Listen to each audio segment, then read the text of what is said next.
atau substansi dari nilai-nilai Pancasila itu lebih mudah dipahami. Namun di tengah globalisasi, bagaimana Indonesia mampu menjadikan Pancasila sebagai jati diri dan eksistensi Pancasila harus terus dijaga di tengah era globalisasi untuk menghadapi segala potensi ancaman bagi negara melalui implementasi nilai Pancasila dan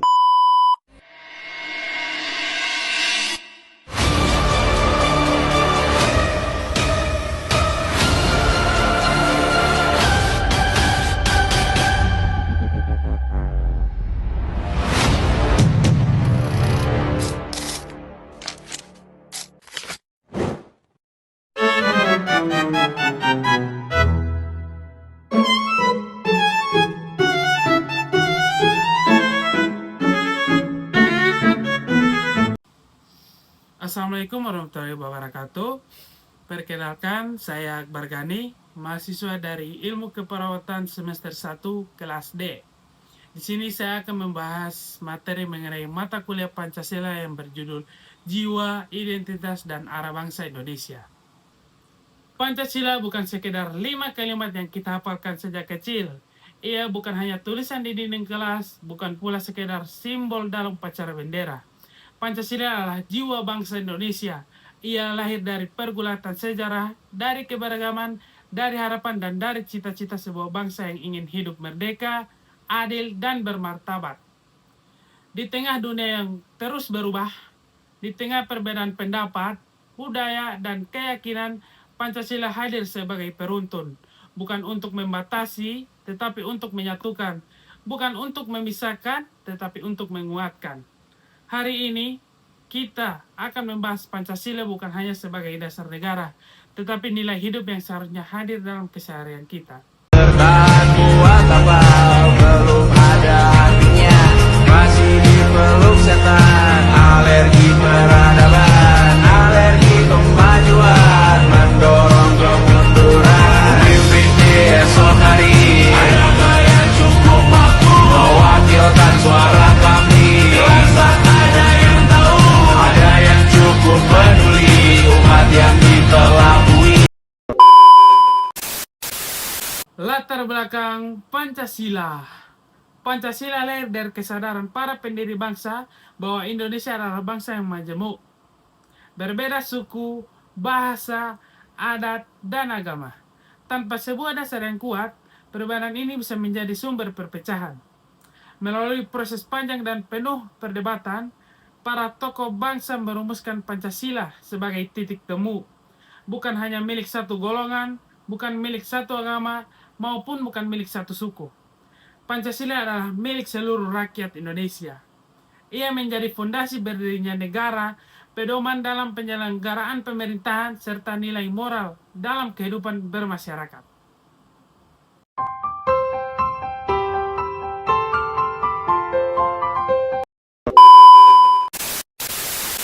Oke, selanjutnya kita akan membahas sila pertama, yaitu ketuhanan yang Maha Esa.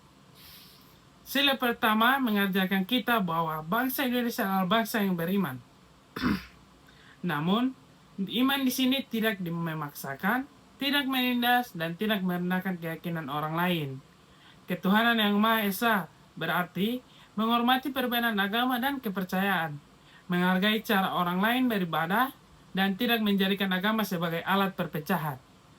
Dalam kehidupan sehari-hari, sila ini tercermin saat kita hidup rukun dengan tetangga yang berbeda keyakinan, saat kita saling menghormati hari besar agama, dan saat kita menjunjung nilai kemanusiaan dalam beragama.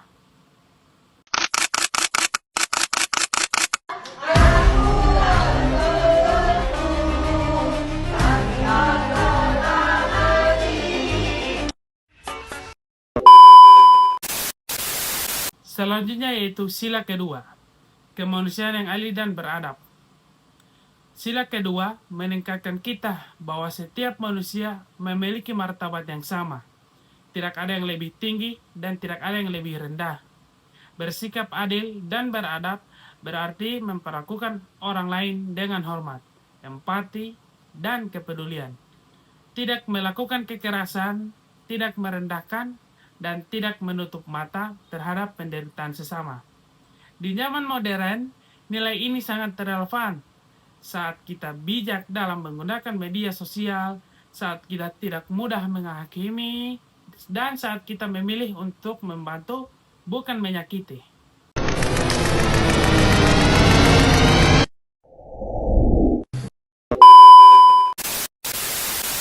Selanjutnya, sila ketiga, persatuan Indonesia.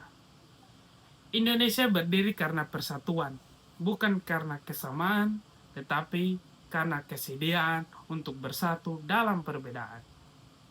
Sila ketiga ini mengajarkan kita untuk mencintai tanah air, menjaga persaudaraan, dan mengutamakan kepentingan bangsa di atas kepentingan pribadi ataupun golongan.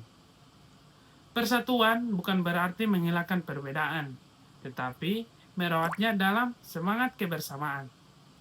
Ketika kita menghargai budaya daerah orang lain, dan ketika kita tidak mudah terprovokasi oleh isu perpecahan, dan disitulah persatuan Indonesia itu hidup.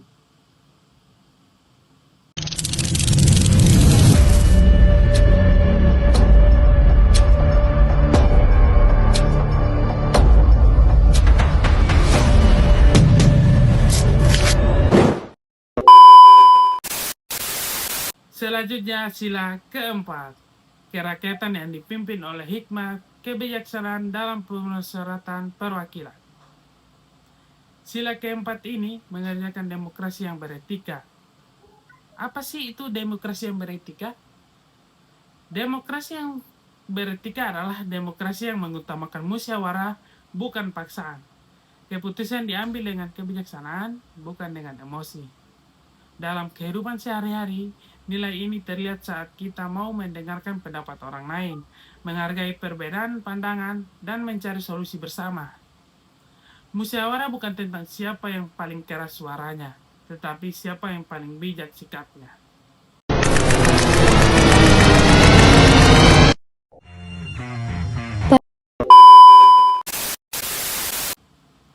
Selanjutnya sila kelima, keadilan sosial bagi seluruh rakyat Indonesia. Sila kelima ini adalah tujuan akhir dari Pancasila, terwujudnya masyarakat yang adil, sejahtera, dan merata. Keadilan sosial berarti setiap orang memiliki kesempatan yang sama dalam pendidikan, kesehatan, maupun kehidupan yang layak. Nilai ini mengajak kita untuk peduli terhadap sesama, tidak bersikap egois, dan ikut berperan menciptakan keadilan, sekecil apapun peran itu.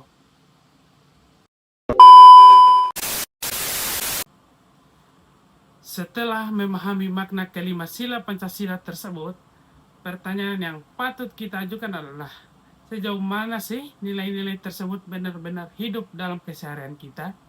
Pancasila tidak akan bermakna apabila hanya berhenti sebagai hafalan atau sekedar wacana. Pancasila harus menjelma menjadi sikap, tindakan, dan kebiasaan nyata dalam kehidupan sehari-hari.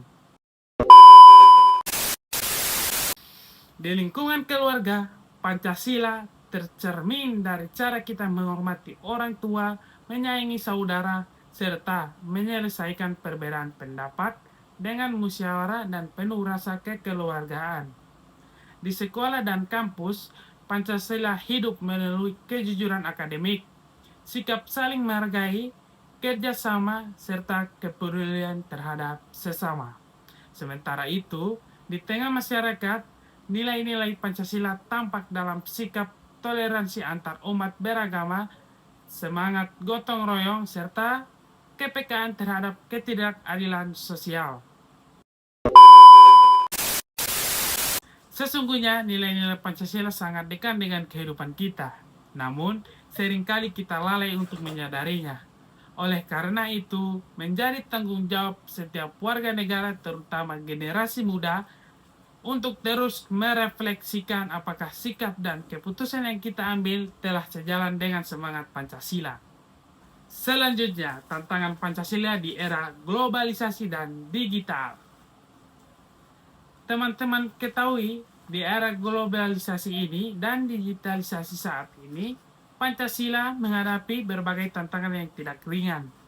Arus informasi yang begitu cepat melalui media sosial, kerap membawa nilai-nilai asing yang tidak selalu sejalan dengan kepribadian bangsa Indonesia.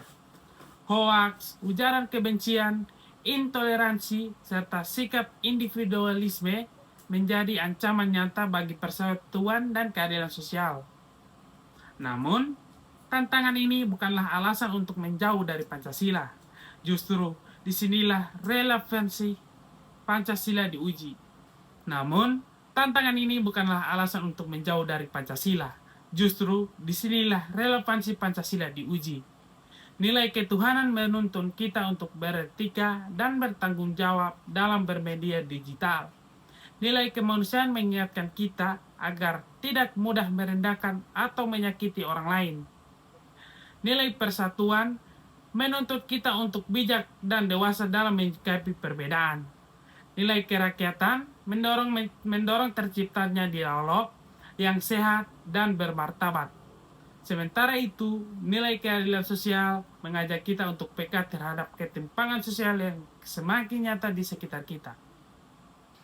Dengan menjadikan Pancasila sebagai filter dan pedoman, kita tidak akan kehilangan jati diri di tengah derasnya perubahan zaman. Pancasila bukanlah warisan yang boleh kita abaikan, melainkan amanah yang harus kita jaga dan dihidupkan bersama. Pancasila bukan hanya milik masa lalu, tetapi juga menjadi bekal penting bagi masa kini dan masa depan bangsa Indonesia. Marilah kita menjadikan Pancasila sebagai pedoman dalam berpikir, bersikap, bertindak, dan marilah kita mulai dari hal-hal sederhana. Sebagai penutup, mari kita renungkan kembali. Pancasila bukan hanya sekedar hafalan, tetapi pedoman hidup. Nilai-nilainya ada di sekitar kita dan menunggu untuk kita praktikkan di setiap hari. Mulailah dari hal-hal kecil, seperti bersikap jujur, saling menghargai, dan peduli terhadap sesama. Semoga setelah menonton video ini, kita semua semakin sadar akan peran kita dalam menghidupkan nilai-nilai Pancasila, karena masa depan Indonesia ada di tangan kita bersama. Terima kasih sudah menyaksikan. Assalamualaikum warahmatullahi wabarakatuh.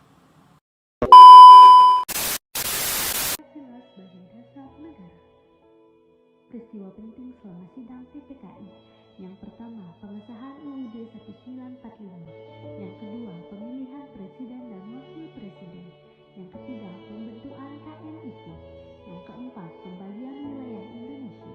Yang kelima, pembentukan departemen pemerintahan. Yang keenam, pembentukan Badan Keamanan Rakyat. Yang ketujuh, pembentukan Tentara Nasional Indonesia. Proklamasi. Kami, bangsa Indonesia, dengan ini menyatakan kemerdekaan Indonesia. Hal-hal yang mengenai pemindahan kekuasaan dan lain-lain diselenggarakan dengan cara saksama dan dalam tempo yang sesingkat-singkatnya. Jakarta, 17 Agustus 1945, atas nama bangsa Indonesia, Soekarno, Hatta. Sebagai generasi muda, kita dapat belajar dari sejarah Pancasila bahwa persatuan dan kesatuan adalah kunci untuk mencapai cita-cita bangsa. Kita harus terus menjaga dan memperkuat nilai-nilai Pancasila dalam kehidupan sehari-hari. Mari kita jadikan Pancasila sebagai pedoman hidup kita sehari-hari. Bersama-sama kita dapat membangun Indonesia yang lebih baik.